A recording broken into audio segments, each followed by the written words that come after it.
if we normalize it, if we bring it out into the open, we take away that stigma. We take away the power of that stigma. We take the power back. Right. One thing I've learned is that how I present it is often how you receive it. So when I undo the shame that I feel within myself, and I can present something and be authentic and say, I have had suicidal thoughts, or I have had A, B, or C. Most people don't receive it as, oh my gosh. They're like, wow, maybe I didn't expect that from Natasha, but I appreciate her honesty. And it just reminds me that we're all human. We're all human. And that might open the door for somebody to share their own experience. Absolutely. But I've learned that silence becomes a prison. And we break those chains by speaking out and speaking up and speaking our truth. Absolutely. Absolutely. Yeah. So I'm really glad we're doing this and that we're having this conversation because it's so important.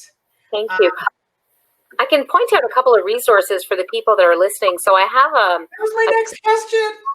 I read your mind.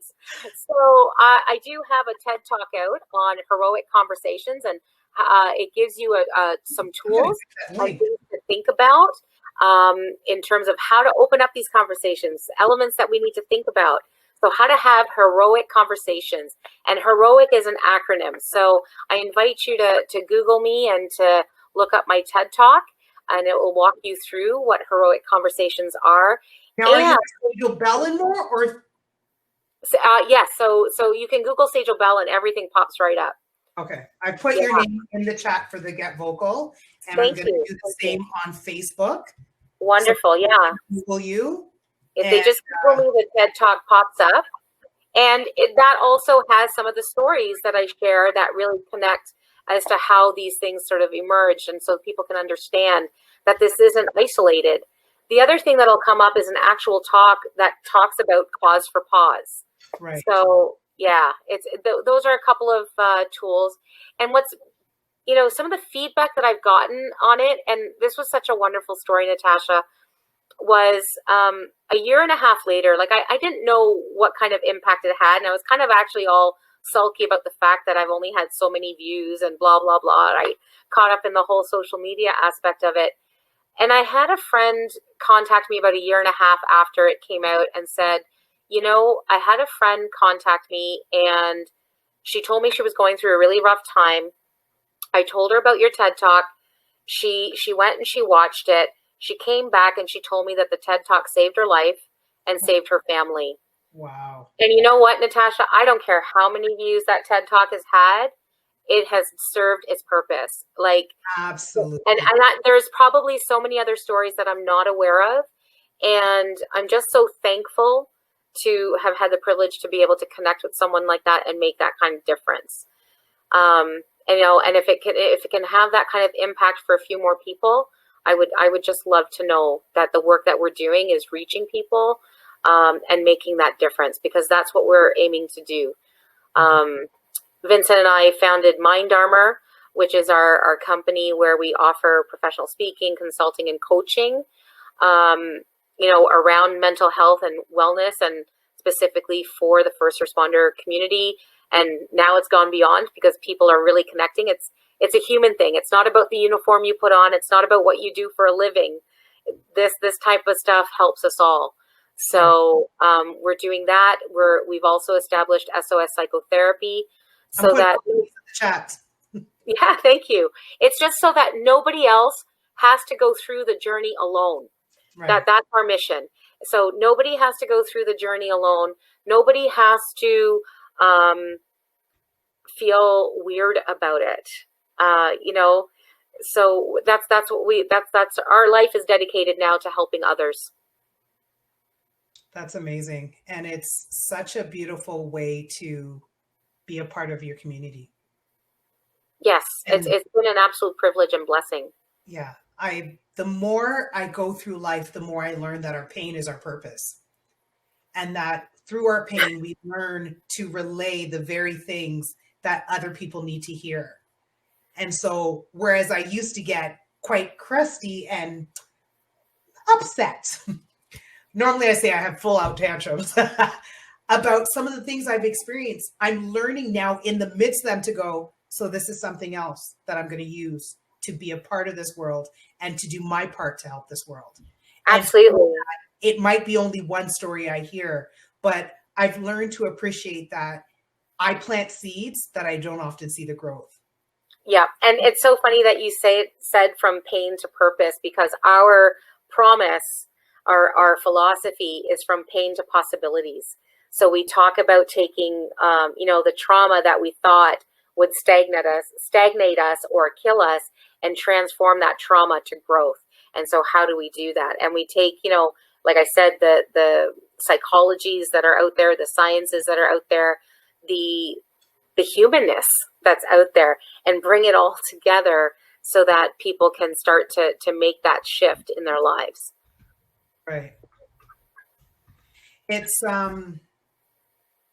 not necessarily an easy thing to do, to be that transparent sometimes. I think it gets easier the more you do it. And I love that you and Vince can share your story as individuals and what your experience was as a couple. Oh yeah, it was education. And what it meant for your children, what it meant for you as parents, because you can touch the entire family unit. Absolutely. And it's the stuff that the textbooks don't tell you, right? And it's like, we go to trainings, in the departments and the corporate sector, and everyone's talking about mental health, and they start talking about, the limbic system and brain and trauma and things like that. But that's not what it looks like in your living room or your kitchen, right? Like, that's where the screaming happens, and that's where the walking out happens. And so we need to talk about, how do we take what happens in real life and translate the strategies and tools in ways that people can actually connect to them and apply them. Right. Right. So I really see myself as that bridge, taking the evidence, taking that research, taking the strategies, and now translating them into terms, situations, contexts that people understand, and people can see that that's me. Now, what can I do? And it's like, well, here we go. Here's what we can do. Have you ever thought of this? Have you done this? Tried that?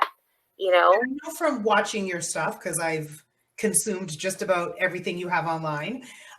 You talk about the power of connection, which of course is more of a challenge during COVID. We are being more creative in how we connect. We don't have to stop connecting, but it is more of a challenge. I'm one of those people who likes to be in physical space with people. So it's been a bit more of a challenge for myself included.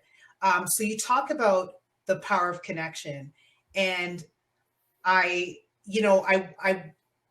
think what's so beautiful is authenticity connects us.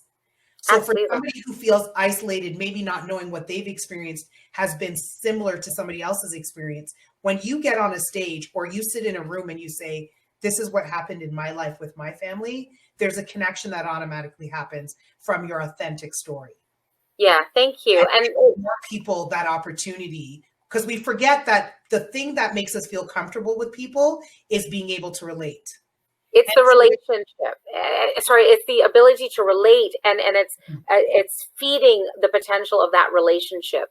I'm going to put you on the spot for a bit, because you mentioned, people are kind of afraid, or were afraid about, how do I connect during COVID? Because, like I said, connection to me at the beginning of this talk was, connection to me is the key to our mental well-being, as well as, our resilience. Yeah. So how do we maintain that during a time of COVID? And I'm going to actually put you on the spot, Natasha, and bring you back to a time where, we had the five of us, the girls, sitting here and talking, and it was our first time on a Zoom call, trying to find that connection when we're so used to doing it in person. Did you feel connected that night? Absolutely. With the exercise that we did? I went to work, because we did it the Friday night, and I went to work the Monday, and I said, that fed my soul as much as if we'd been in person. Right. And so, being on the computer, being on Zoom, it's not about how physically close you are with the person. It's, what are you talking about? What are you asking? Are you going in deep? Or are you staying in the shallow end? Yeah. And my challenge to everybody out there, what I would love to encourage you to do is go into the deep end. It's uncomfortable. It can be a little scary even, but it's so worth it because you come out refreshed. You come out grown a little bit more. You come out connected. So asking those questions, not just how's the weather, not how was your day, but what really matters to you. Talk about the things that really matter to you. And maybe if you don't know what those are, ask. Because it's through those questions, through those curiosities that you're really going to build quality connection. Right. Absolutely. And we know because we've been able to generate that with a group of us who went to high school together. And what makes me laugh is I didn't know most of you that well in high school. No. I didn't go to that school the whole time. So I kind of floated in right near the end of high school and made some connections. But I had one semester, I only was at school half a day and I was working like 3 to 11s half the time because I was wrapping up. I barely had courses. But what we've been able to create since we've reconnected has been like food for my soul. But Natasha, that conversation that we had, like we've been meeting each other now over another period of probably 10 years now, right? Like where we've reconnected. That Zoom call, we covered, we said things to each other that we've never said. We never even knew about each other. So it was different. It took us to another whole level. And so that's where I'm saying to you, it doesn't matter how long or short you know somebody. It's the quality of the conversation that really is important. And if we can increase the quality of our conversations, if we're willing to explore, like I said, that deep end and get out of the shallow, we can cover topics like suicide. We can start to create the barriers to losing people to suicide. Right. Right? We're giving out those lifelines. We're giving out the life preservers just by having those conversations. Just imagine a pool full of life preservers because we've just had that many conversations. It doesn't matter where someone jumps in, they're going to be okay. Yeah. And it gives people the opportunity to know I have these places to go. Because sometimes when we're isolated, we don't know where our safe spaces are. And we don't know necessarily because we may not be having these types of conversations, not necessarily about suicide itself, but deeper conversations that what it teaches you is if I share something with you, can you hold my stuff? Yes. Are you going to drop me or can you hold me? And once you show me you can hold me, I know you're a place I can go to and be safe. Yeah. I love that. That's beautiful. Exactly. I can hold you, Tash. I can hold you too, girl. Honey, John, how long have we been doing that? I got my friend a greeting card once that said, you know, you're such a good support to me. You know, I'm so glad you're there when I completely lose it. I'm there when you completely lose it. What the hell's going to happen if we both lose it at the same time? Hey, that's okay. We'll be lost together and we'll find our way back. It's Absolutely. As simple as that, Absolutely. Right? The point is that when a person's going through the roughest time in their life, they need to know they're not alone in whatever space that means. Yeah. It could be a conversation. It could mean sitting back to back.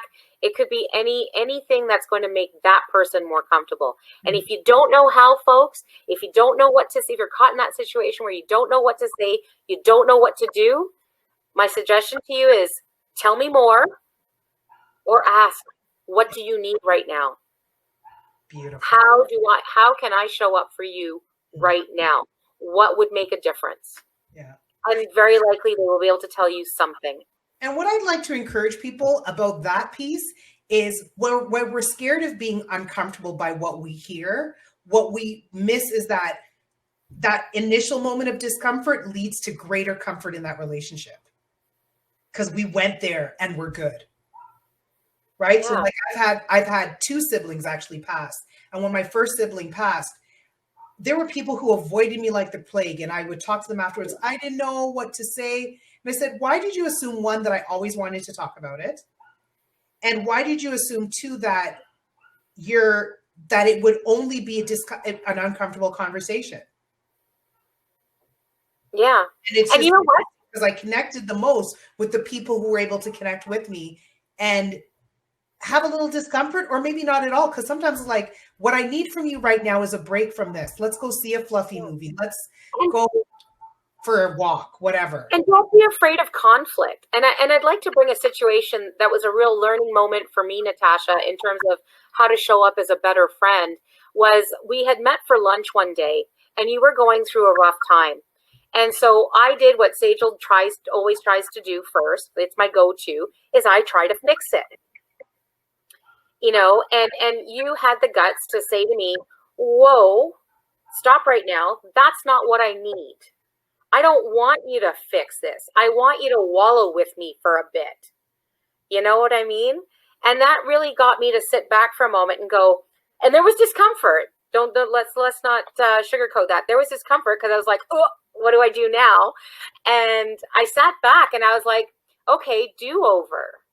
So, Natasha, what do you need from me right now? Just be very specific, laid out, so I can be responsive in the way that you need to be, and I can show up, because my intention is to be the best friend that I can be for you. And right now, I need you to tell me what that looks like, because I obviously did it wrong, initially, but I still want to show up as that friend. Can you give me more detail as to what that looks like for you right now? Right. So I'm going to you did the best with what the information you had at the time. What I was doing was trying to show you that, because we all respond differently in situations. I'm a venter. Yeah. I want to vent, and I don't necessarily need people to problem solve, because I'm really good at coming up with what I need to do in time. I just queen problem solver. Years go blah blah blah blah. This is what sucks, and then after I've done that a few times, I can breathe and go, now what do I need to do about it? And you know me, I go right into problem solving mode, and I'm completely solution focused genetically. So that was my go-to. And it really, I felt it was a gift, because it really got me to reflect on, and I've been so conscientious of that moving forward, because that was one of our deeper moments. There was a little bit of conflict, but the conflict wasn't bad. And what it did was allowed me to grow as an individual, but allowed our relationship to get even deeper, because now we have that comfort level has gone a little bit deeper, where we were uncomfortable, but now we can be like that with each other, where we can speak our mind and know it's going to be okay. None of us stormed out of the room. It wasn't the end of anything. It was like, hey, let's recalibrate and figure this out. And I think what people miss sometimes is that those uncomfortable spots are more out of love. Yeah. I told you that because I loved you enough to say, if we're going to do this as friends, this is what I need. Yeah. If I was like, Sajel's disposable, I would have walked away pissed off, and you wouldn't have heard from me for a while. And then you would have noticed a difference, because I would have started to distance myself. Well, I would have hoped I'd bump into you 10 years later again, okay? But I was just like, no, this is a friendship that matters to me. So how can I help her understand what I need in terms of friendship? And you just say it. That's it, right? Yeah. Anthony's commented, let me help you. Let me help you. Yeah, that's some people's response. And what I'm learning, and what you're learning, is to say, I want to help you. What does that look like? Yeah. I want to ask the person, because sometimes they just want us to listen. Sometimes they want us to talk just to fill in the space. Sometimes they just want us to sit back to back. Yep. Sometimes they just want us in the same room and just doing our own thing. It looks so different. So don't be afraid to ask folks. If you don't know what to do, ask them to tell you more. Ask them what they need. What do they need from you, or how do they need you to show up? Just ask. Mm-hmm. I love that. That is so beautiful. And I'm just going to repeat your two big takeaways for me. # tell me more, and cause for pause. What beautiful ways to help people, one, engage in conversation that could include suicide, but also help people tap into, what's your reason for wanting to be here when your brain is telling you you don't. Beautiful. Just love it. Thank you so much, Sajel. You're so welcome. We probably only scratched the surface, but I think that, you've given some great tips, some great insights. And I hope we can help people be a bit more comfortable if it comes up, to have these conversations. Wonderful. And that we don't need to run away from them, because often that connection piece and having that tell me more piece allows somebody to dialogue. Because sometimes what they find out in their own words is, no, I just really don't like what's happening, or whatever that case may be. Yeah. So can you, just to wrap up, can you tell everybody, I've put in the chat already, thank you, Dr. Natasha, who said, great conversation, ladies, so needed. How to find you on social media. I have put in the chat that you have a company called Mind Armour with your husband, Vincent Bellon. I have put that you have your practice of therapy called SOS Psychotherapy.